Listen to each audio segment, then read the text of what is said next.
जय श्री राधे। पूज्य श्री सद्गुरुदेव भगवान के चरणों में प्रणाम। श्री राधा कृष्णाभ्याम नमः। चरित वैभव रस वारिधि निमग्न परम पूज्य श्री बालकृष्ण दास जी महाराज का जीवन चरित्र। लेखक श्री मनोहर दास जी। पूज्य श्री वेणु विनोद कुंज वाले महाराज जी श्री बालकृष्ण दास जी महाराज का जीवन चरित्र एक अद्भुत चरित्र है। पूज्य श्री मनोहर दास बाबा जी कहते हैं, जीवन में बड़े बड़े संतों के चरित्र पढ़े, उनको प्रत्यक्ष देखा और सुना, परंतु पूज्य श्री महाराज जी का जो जीवन वैभव निकट से अनुभव में आया, उसका प्रभाव विशेष रूप से मेरे जीवन पर छा गया। श्री जी के बाल्यकाल की विचित्र घटनाएं। यहाँ पर श्री जी संबोधन पूज्य श्री बालकृष्ण दास जी महाराज जी के लिए किया गया है। बाबा कहते हैं, पूज्य श्री मनोहर दास बाबा कहते हैं, श्री जी के बाल्यकाल की विचित्र घटनाएं, त्याग की अद्भुत प्रेरणा, पर्यटन तीर्थाटन की विशेषता, अपने लक्ष्य में सतत स्थिरता, लगन, किसी भी प्रपंच से सदा अस्पृष्ट रहना, एक उदाहरण एवं जीवन पर विचित्र छाप डालने वाली जीवन गाथा है। इससे भी बढ़कर कृष्ण विरहिणी ब्रज गोपियाँ तथा वर्तमान युग में श्रीमन महाप्रभु की वियोग दशा के सदृश मनोदशाएं, अरण्य रोदन स्थिति में दिव्य अनुभूतियाँ, ब्रज रस का उमड़ता महासागर तथा पूर्ण प्राप्ति तक अविराम गति, इन सब अनिर्वचनीय स्थितियों का प्रत्यक्ष परिचय आपको इस ग्रंथ में सुनने को मिलेगा। बहुत सी बातें तो ऐसी हैं जो प्रत्यक्ष देखी सुनी न होती तो स्वयं मुझे अविश्वसनीय लगती।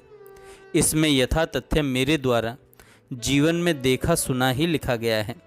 अतिशयोक्ति तथा वृथा विस्तार का स्पर्श इसमें रंचक मात्र भी नहीं किया गया है। जन संपर्क से सदा दूर, मान सम्मान से श्री जी की जीवनचर्या ही इसका प्रमाण आपको देगी। इसमें मुझे प्रमाणित करने के लिए अलग से कुछ भी लिखने की आवश्यकता नहीं है। आइए अब पूज्य श्री महाराज जी के चरित्र का प्रारंभ करते हैं। श्री वेणु विनोद कुंज में जो मैंने सुना है कि वहाँ पर प्रत्येक साधक कम से कम 1 लाख नाम जप करता था। सब लखटकिया थे। आइए उन वेणु विनोद कुंज वाले महाराज जी श्री बालकृष्ण दास जी महाराज जी का जीवन चरित्र प्रारंभ करते हैं। भक्तिर नृत्यति यत्र च, द्रविड़ क्षेत्र में उत्पन्न भक्ति का परिवर्धन कर्नाटक प्रदेश में ही तो हुआ था। स्वयं भक्ति देवी का कथन है श्रीमद् भागवत में, उत्पन्ना द्रविड़े साहम वृद्धिम कर्नाटके गता। और यह वृंदावन में आकर नवयौवना सुरूपिणी प्रियतमा के रूप से प्रकाशित हुई। श्रीधाम वृंदावन में आकर ही भक्ति का पूर्ण विकास हुआ। यहाँ ही उसने दिव्य आवेश में रसपूर्ण आनंद नृत्य किया। हमारे चरित्र नायक श्री महाराज जी का जीवन व्रत भक्ति के इस इतिहास का छायांकन सब प्रतीत होता है। उनका जन्म कर्नाटक में हुआ और उनकी भक्ति साधना का पूर्ण परिपाक श्री वृंदावन धाम में हुआ। यहाँ ही उनको प्रियतम श्री कृष्ण का पूर्ण साक्षात्कार हुआ और यहीं पर प्रेमोन्माद में उनका मन निरंतर आनंद विभोर होकर सरस नृत्य करता रहा। शुचिनाम श्रीमताम गेहे उक्ति के अनुसार भक्ति केंद्रित जीवन व्रत का सूत्र और आगे बढ़ता है। आपका जन्म केरल देश के नरेश प्रसिद्ध भक्त संत कुलशेखर आलवार के वंश में हुआ था। कुलशेखर भगवान के कौस्तुभ मणि के अवतार माने जाते हैं। भक्ति का ऐसा आवेश उन्हें रहता था कि राजो चित्तचर्या उनसे संपादित नहीं हो पाती थी। अतः उन्होंने राज्य का परित्याग कर दिया था और भक्तिचर्या में ही जीवन व्यतीत किया। श्री रंगम में रहकर उन्होंने मुकुंदमाला स्तोत्र की रचना की, जो अद्यावधि वैष्णवों का कंठहार है। इनकी याचना थी, भक्तमाल में नाभा जी ने इनका वर्णन भक्तदास के नाम से किया है। इनका परिवार श्री रंगम में ही बस गया। जब एकादश शती के उत्तरार्ध और द्वादश शती के पूर्वार्ध में वैष्णव आचार्यों के शिखामणि शेषावतार आद्याचार्य श्री रामानुज ने श्री रंगम क्षेत्र को केंद्र बनाकर विशिष्टाद्वैत और पांचरात्र संप्रदाय की पुनः प्रतिष्ठा की और उसका प्रचार किया तो यह कुल भी उनसे दीक्षित हुआ। किंतु तत्कालीन चोल सम्राट कुलोत्तुंग के वैष्णव उत्पीड़न से व्यथित होकर श्री रामानुजाचार्य ने श्री रंगम छोड़कर कर्नाटक में मैसूर के पास एक स्थल पर अपना आवास बनाया।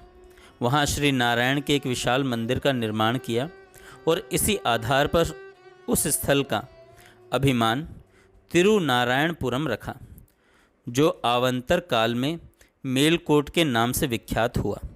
कुलशेखर वंशीय परिवार भी आद्य श्री रामानुजाचार्य के साथ श्री रंगम से तिरुनारायणपुरम मेलकोट आ गए।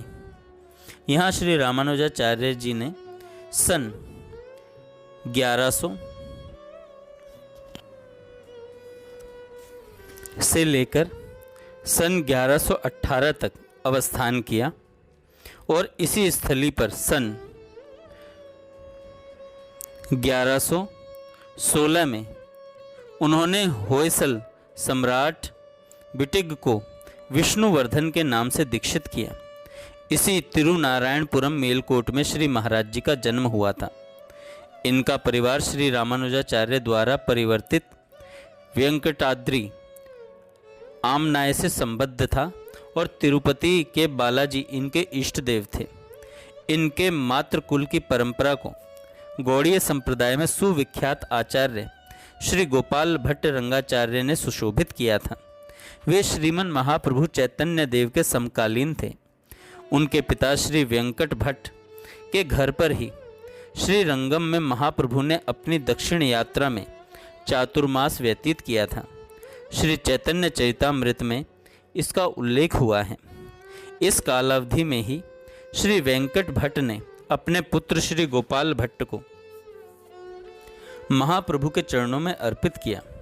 महाप्रभु ने उस 8 वर्षीय शिशु पर अप्रतिम कृपा वृष्टि की, उसे अपने शिष्य के रूप में दीक्षित किया। महाप्रभु जी ने उन्हें गोपाल मंत्र प्रदान कर अद्भुत आशीर्वाद से कृतार्थ किया। ये अंत तो गत्वा श्री धाम वृंदावन धाम पधारे, जहां आपके पूजित शालिग्राम की शिला से भगवान श्री कृष्ण की मूर्ति प्रकट हुई।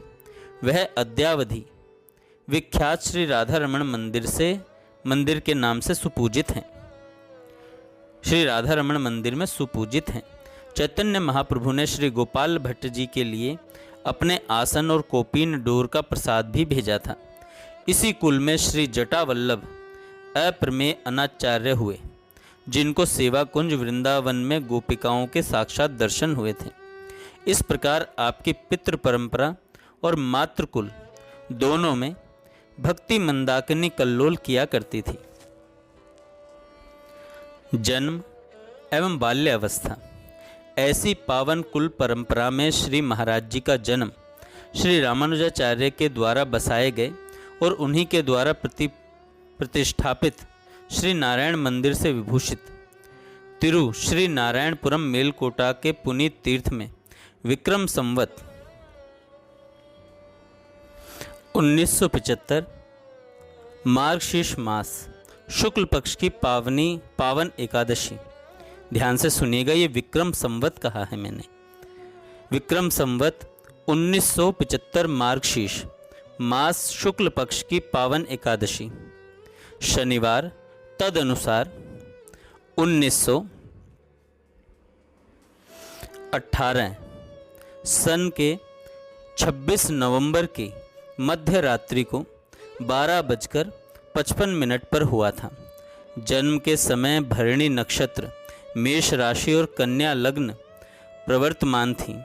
मासा नाम मार्गशीर्षोहम के उद्घोषक भगवान श्री कृष्ण ने इसी एकादशी तिथि पर सहस्राब्दियों पूर्व श्रीमद् भगवद गीता का उपदेश किया था। अतः गीता जयंती का समारोह इस तिथि पर ही होता है। इस प्रकार पावन कुल परंपरा, पवित्र तीर्थ और पुनीत तिथि की त्रिवेणी से उद्भासित था आपका जन्म। आचार्य कुलभूषण संगीत प्रेमी, गायन कुशल तथा तंतु वाद्य विशारद श्री पार्थसारथी अयंगार को आपके पिता होने का सौभाग्य प्राप्त हुआ था। इनका यथार्थ नाम तो श्री कृष्णन अयंगार था, किंतु बाद में उन्होंने अपना नाम परिवर्तित कर लिया था। इस नाम परिवर्तन में एक रहस्यमयी अंतर कथा छिपी है। प्रथम विश्व महायुद्ध चल रहा था। इस दौरान श्री कृष्णन अयंगार फ्रांस में थे। भारत की स्वाधीनता के प्रयास में इस समय क्रांतिकारी दल यूनाइटेड किंगडम और फ्रांस में सक्रिय थे। इनसे श्री कृष्णन अयंगार का संपर्क था। इनकी एक अंतर्राष्ट्रीय बैठक में सम्मिलित हुए थे। ब्रिटिश गवर्नमेंट को इसका पता चल गया। उसने रिल्म डिफेंस एक्ट के तहत इनके विरुद्ध वारंट जारी कर दिया। ये छिपकर स्वदेश तो लौट आए, किंतु इस प्रक्रिया में इन्होंने अपना नाम श्री कृष्णन का पर्यायवाची पार्थ सारथी अयंगार रख लिया और बाद में वे इसी नाम से विख्यात हुए। किंतु आपकी यह राजनीतिक भूमिका अल्पकालीन ही रही। कुल के संस्कारों के प्रभाव से आप पुनः भगवत प्राप्ति की चर्या में दत्तावधान हो गए।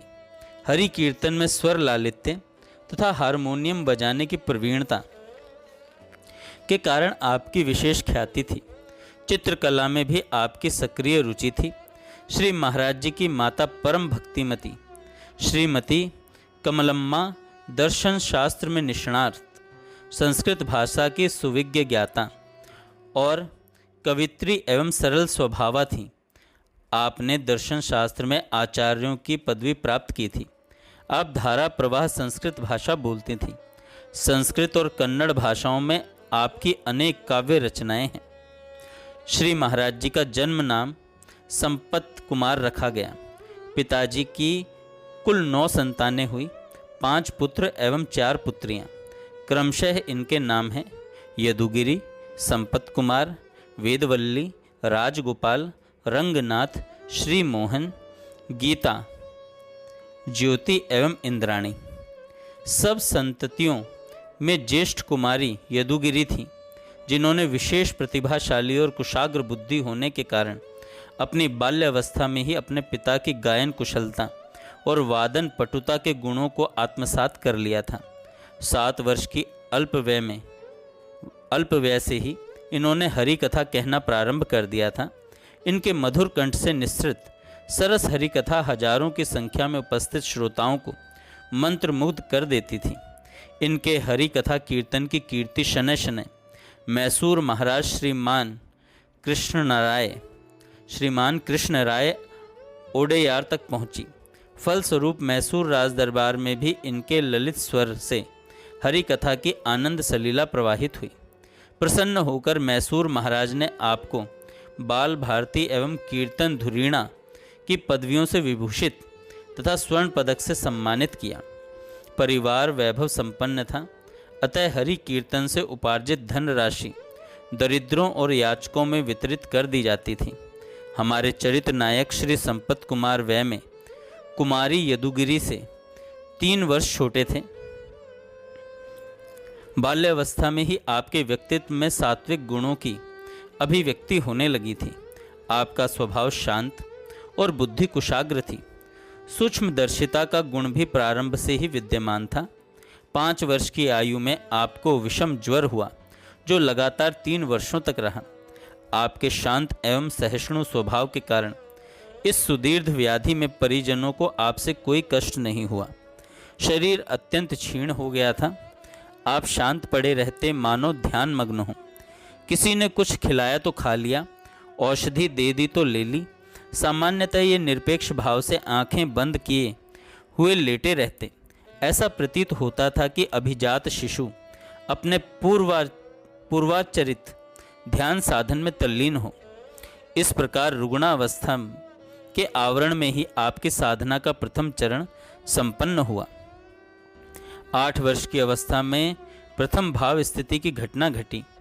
तब आप प्राइमरी स्कूल में पढ़ने जाते थे। एक दिन अध्यापक ने सीमंतक मणि के लिए जामवंत व श्री कृष्ण के युद्ध की कथा चिंतामणि नामक पुस्तक से सुनाई। यह युद्ध 28 दिनों तक निरंतर चलता रहा। पश्चात श्री कृष्ण ने जामवंत को राम रूप में दर्शन दिए। तब श्री कृष्ण के साथ युद्ध करने का उसे बहुत पश्चाताप हुआ। उस दर्शन से भाव विभोर वह शरणागत होकर वह स्तुति करने लगा। श्री महाराज जी बालकों के मध्य कुर्सी पर बैठे हुए मनोयोग पूर्वक कथा सुन रहे थे कि उन्हें मूर्छा अवस्था प्राप्त हो गई और कुर्सी से नीचे गिर गए। शरीर में रोमांच, कंप आदि सात्विक भावों का उदय हो गया। अध्यापक व छात्र यह स्थिति देखकर विस्मित हो गए। इसी स्थिति में इन्हें इनके माता पिता के पास घर पहुंचाया गया। जागृत होने पर श्री महाराज जी ने इस आख्यान के प्रत्यक्ष दर्शन की बात घर के लोगों को सुनाई। उन्हें भी सुनकर बड़ा आश्चर्य हुआ। आध्यात्मिक साहित्य के पढ़ने में श्री महाराज जी की विशेष रुचि हो गई थी और 10 वर्ष की छोटी आयु में ही आपने अनेक संतों के चरित्रों को पढ़ लिया था। इनमें परमहंस श्री रामकृष्ण देव, स्वामी श्री विवेकानंद और स्वामी श्री राम तीर्थ के चरित्र आपको विशेष प्रिय थे। परमहंस श्री रामकृष्ण देव के जीवन व्रत के अध्ययन ने तो आपके हृदय में भक्ति बीज ही अंकुरित कर दिया। उनके जीवन चरित्र को पढ़ने पर आपके मन में यह कामना जागृत होती कि मेरा जीवन भी श्री रामकृष्ण देव के समान आध्यात्मिकता से समुज्वल हो जाए, आध्यात्मिकता से समुज्वल हो जाए। इस कामना के उदय होने पर श्री परमहंस देव जी की कृपा आप पर होने लगी। आध्यात्मिक चिंतन में रत आपकी व्यर्थालाप से वितृष्णा हो गई। भाई बहनों के साथ पढ़ने के लिए जाते तो रास्ते में तांगा स्टैंड के पास खड़े लोगों के निरर्थक वार्तालाप को सुन आप कहते, देखो तो ये लोग व्यर्थ में कितनी बातें करते रहते हैं, इनमें एक भी तो भगवत चर्चा नहीं कर रहा है। 10-11 साल की आयु में एक बार आप अपने पिताजी, बड़ी बहन तथा परिवार के अन्य सदस्यों के साथ परमहंस श्री रामकृष्ण देव के मंदिर में गए।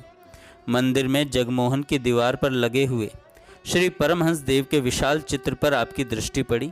देखते ही आपकी दृष्टि उस पर केंद्रित हो गई। एक क्षण पश्चात आपके नेत्र निमीलित हो गए, उनसे अश्रुधारा प्रवाहित होने लगी। भावावेश में जिस प्रकार परमहंस देव के शरीर में सात्विक भावों की जागृति होती थी, वैसे ही थोड़ी देर तक आपके शरीर में लक्षित हुई।